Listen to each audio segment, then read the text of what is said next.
Damion, congratulations on a couple of wins last week at Puget Sound to open up Northwest Conference play.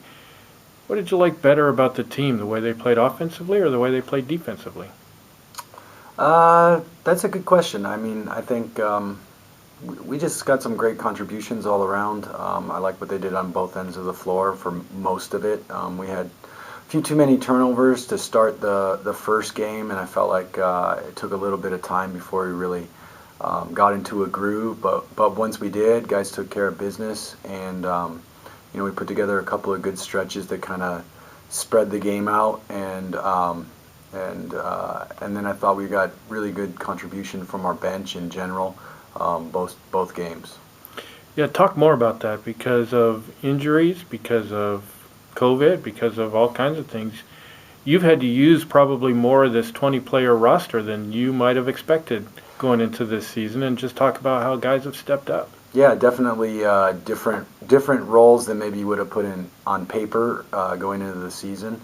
And I think that's one of the things you have to be so adaptable through this COVID situation, that you just never know whether it's who you're going to have available or what modifications you have to make. So that's one strength I think our program has, is that we have a really deep bench, and even if we haven't necessarily had experience from all of those guys, people are waiting in the wings, ready to make the most of their opportunities. This week we're going to play Pacific Lutheran, another team that won both of its games to start the conference year. What do we know about the Lutes? What challenges will they present? They're a really good team.